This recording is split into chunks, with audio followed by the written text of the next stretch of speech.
Hello বন্ধুগণ, আজ আমরা বেলুড় মঠে যাচ্ছি। বেলুড় মঠে মানে রামকৃষ্ণ মঠ বেলুড়, যেটা আমরা হাওড়া স্টেশনের কাছাকাছি চলে এসেছি। বাঁ দিকে আমরা যাচ্ছি, বাঁ দিকে দেখা যাচ্ছে হাওড়া স্টেশন। বাঁ দিকের দিকে তাকালে দেখা যাচ্ছে এই যে উপরে লেখা রয়েছে।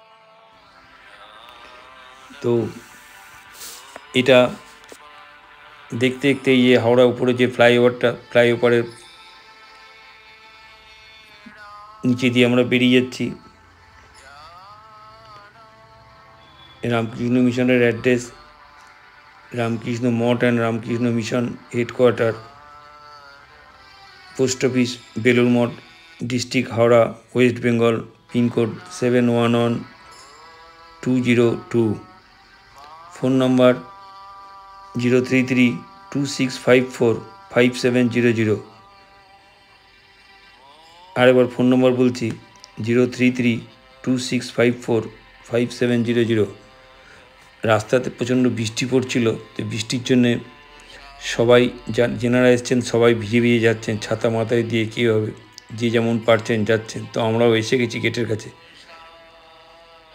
এই যে মেন গেট, এটা মেন গেটের ভিতরে ঢুকি, বাঁদিকে এই যে বিল্ডিংগুলো রয়েছে। তবে এখানে ফটো তোলা মানা, খুব লেখা রয়েছে এখানে পরিষ্কার। তো যদিও আমরা ফটো তুলেছি অভেদানন্দ কনভেন্ট, তো এটা ভিতরে ঢুকতে পারলাম না। ভিতরে ঢুকে তো লাভ নেই, তার কারণ হচ্ছে ছবি তোলা মানা, পরিষ্কার লেখা রয়েছে এবং বাইরের লোক রয়েছে। বাজে কথা বললে আরও খারাপ লাগবে, তো সেই জন্য যতটুকু সম্ভব একটু তুলে নিয়েছি। Yogananda reception centre. বৃষ্টি পড়ছে খুব, দেখুন প্রত্যেকে কিছু মাথায় দিয়ে যাচ্ছে, যে যেমন পেরেছে গামছা ছাতা মাথায় দিয়ে যাচ্ছে। লোক খুব কম হয়েছে। শারদানন্দ ভবন হেডকোয়ার্টার, ডান দিকে যে বিল্ডিংটা দেখা যাচ্ছে, ডান দিকের বিল্ডিংটা, এটাই হেডকোয়ার্টার। খুব ভালো লাগছিল সেটা হচ্ছে বৃষ্টির জন্য গাছের পাতা ধুলোগুলো সব ধুয়ে গেছে, একদম পরিষ্কার সবুজ পাতা।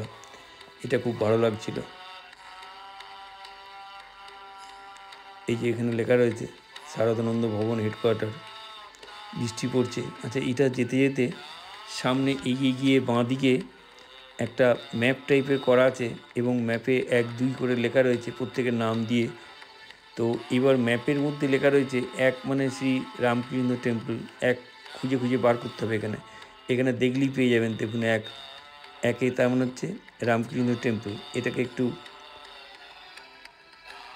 পজ করে নিয়ে দেখে নেবেন এই প্রত্যেকটা নাম্বার, মানে ওখানে যে নাম্বার দেওয়া আছে মানে সেটা হচ্ছে সেই নাম্বার। এই ম্যাপটা, এই যে দেখুন এখানে 1 লেখা রয়েছে, এই যে সামনের 1 লেখা রয়েছে। যদি এটাকে ম্যাপ সম্বন্ধে একটু ধারণা থাকে, তাহলে এখানে আপনি খুব সহজে কোথায় যেতে চান সহজে যেতে পারবেন। মানে এটা খুব ভালো সিস্টেম করেছেন।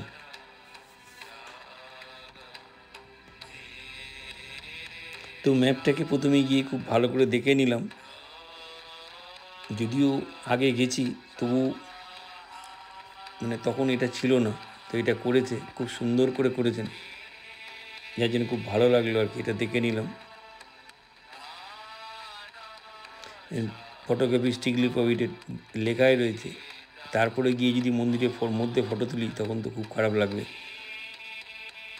তবু তুলেছি। এই জন্য তুলেছি, আপনাদের দেখাবো সেই জন্য তুলেছি। মানে অন্যায় করেছি যদিও, মানে এগুলো নিজের মন থেকে, বিবেক থেকে মনে হয় যে এটা অন্যায় করছি, তবু আপনাদের দেখাবার জন্য এগুলো তুললাম। আচ্ছা, ডান দিকে দেখুন সব জুতো নিয়ে ব্যাগ নিয়ে দাঁড়িয়ে রয়েছে। মানে ব্যাগের মধ্যে জুতোটা রেখে দিয়ে ওনাদের দিলে ওনারা একটা কুপন দেবে। কুপনটা দেওয়ার ফেরত পরে ওই কুপনটা দেওয়ার মধ্যে দিয়ে দিলে তখন জুতোর ব্যাগটা দিয়ে দেবে এবং এটা 12টার সময় বন্ধ হয়ে যায়, আবার 4টের পর খোলা হবে। মন্দির সকালবেলা ওপেন হয় 6:30 থেকে 11:30, বিকেলবেলা 4টে থেকে 9টা। আমরা এখন সামনে যাচ্ছি, এগিয়ে যাচ্ছি এগুলো দেখার জন্যে। বৃষ্টি কিন্তু পড়ছে, কন্টিনিউ বৃষ্টি পড়ে যাচ্ছে।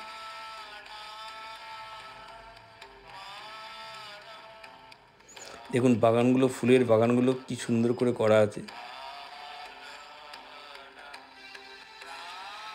খুব সুন্দর লাগছে।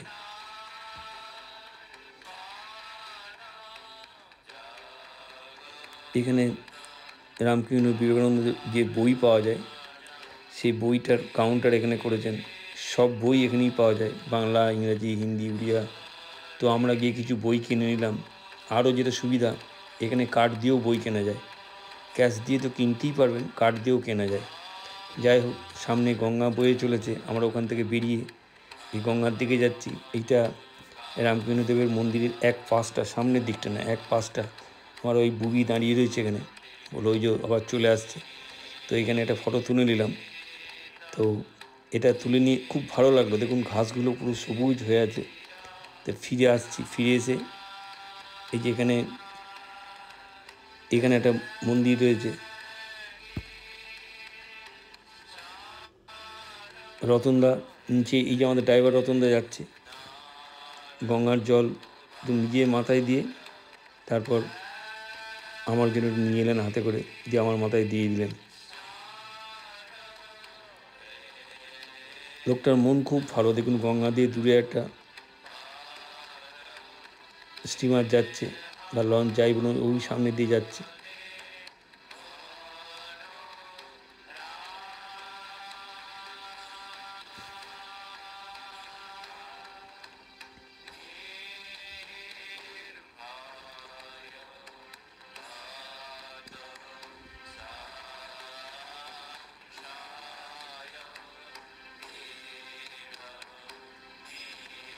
ছুটে ছুটে আসছে নতুনদা জল নিয়ে।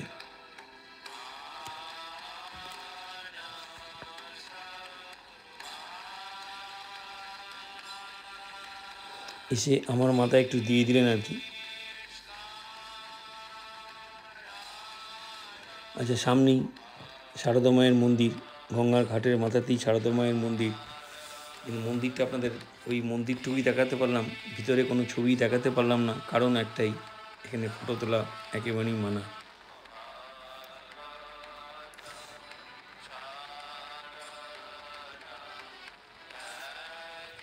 অক্টোবর থেকে মার্চ পর্যন্ত সকালবেলা 6টা থেকে দুপুর 11টা পর্যন্ত এবং 3:30 থেকে এবং রাত্রি 8:30 পর্যন্ত, অক্টোবর টু মার্চ মাস পর্যন্ত এরকম টাইম দেওয়া থাকে বেলুড় মঠ মন্দিরে।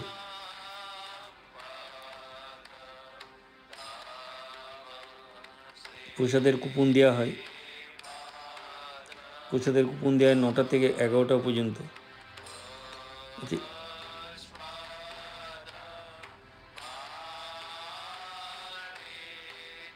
আর প্রসাদ ডিস্ট্রিবিউশন আরম্ভ হয়ে যায় 11টা থেকে।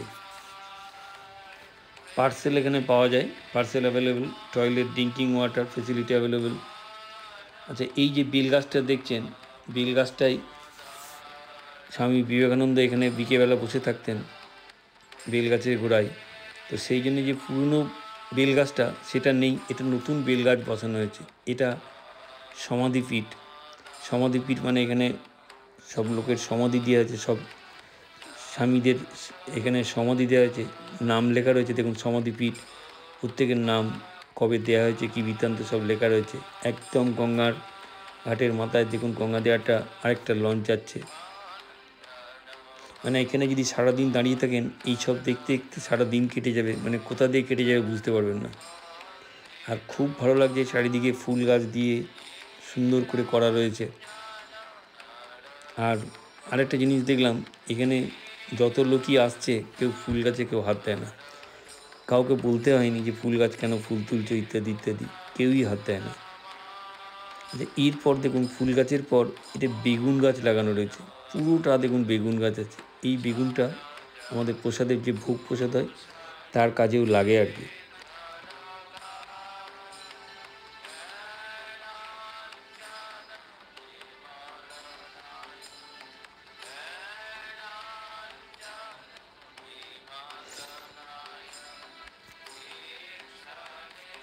সব লোক দেখুন মোটামুটি ছাতা মাথায় দিয়ে যাচ্ছে। বৃষ্টিটা মোটামুটি ভালোই পড়ছিল, একটু কমেছে। তো সকালবেলার দিকে এইটা ওই ভোগ প্রসাদের দিকে রাস্তায় যে রাস্তাতে ধারে গঙ্গার দিকে ফটো তুলেছি আর কি। আমি আর বুবি এখানে ফটো তুললাম, দিয়ে এই পথে যেতে হবে, যে ভোগ প্রসাদের ঘরে চলে এসেছি।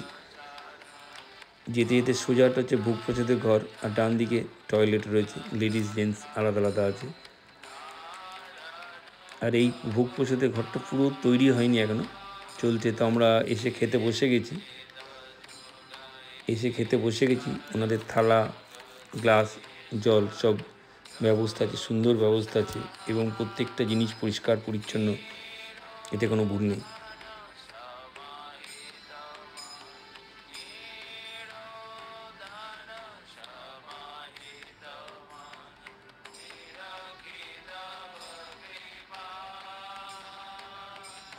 তো আমাদের খিচুড়ি ভোগের প্রসাদ দেওয়া হয়ে গেছে, জল দেওয়া হয়ে গেছে, লাস্টে পায়েস দিলেন। মানে খাওয়া খুব সুন্দর হয়েছে, খাওয়া চলছে আমাদের। এই যে খাওয়া খুব সুন্দর হয়েছে, এতে কোনো ভুল নেই। এই যে ধুতে, এখানে এই প্রসাদের কোনো মূল্য নেই, আপনি 100 টাকা ডোনেশন করতে পারেন, কোনো মূল্য নেই। যাই হোক, আমাদের খাওয়া হয়ে গেছে, বাইরে গিয়ে হাত দেওয়া হচ্ছে।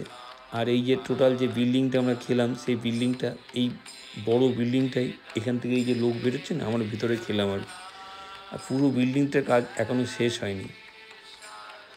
তো এটা ministry of tourism, government of India এবং গভর্নমেন্ট অফ ওয়েস্ট বেঙ্গল মিলে এই 250-300 কলের সুন্দর ব্যবস্থা করেছেন এখানে হাত ধোয়ার জন্যে। এই জন্যে খাওয়া দাওয়ার পর একবারে যিনি 1500 লোক খেতে পারবে, বাইরে বেরিয়ে এসে 300 লোক একবারে হাত ধুতে পারলে অনেকটা তাড়াতাড়ি ধোয়া হয়ে যাবে, সেই জন্যে এটা করা হয়েছে। এখন আমরা সোজা বাঁ দিকে বেরিয়ে যাব। দেখুন এখানে এক্সিট লেখা রয়েছে, এই যে সোজা বেরিয়ে যাব। বেরিয়ে গেলে এখানে সিস্টেমটা এইভাবে করা আছে, বেরিয়ে গেলে আপনি আর ঢুকতে পারবেন না, আবার ঢুকবেন 4টের পর। আচ্ছা, যেতে যেতে রামকৃষ্ণ মিশন বিদ্যাপীঠটা এই যে ডান দিকে পড়বে। আমরা গাড়ি পার্কিংয়ে রাখা ছিল গাড়ি, তো যেতে যেতে এটা ডান দিকে পড়বে। তো এটাও একটু ছবি তুলে নেব আপনাদের শেয়ার করার জন্যে। আমাদের চ্যানেলের নাম শিলানুকূল ব্লগ। যদি আমাদের চ্যানেল ভালো লাগে অবশ্যই লাইক, শেয়ার, কমেন্ট করবেন, একটা সাবস্ক্রাইব অবশ্যই করবেন,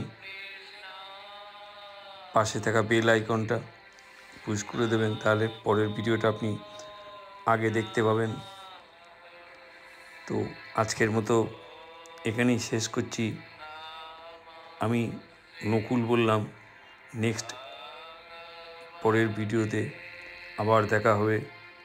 নমস্কার, আপনারা সবাই ভালো থাকবেন, এই বলে শেষ করছি, রাখছি।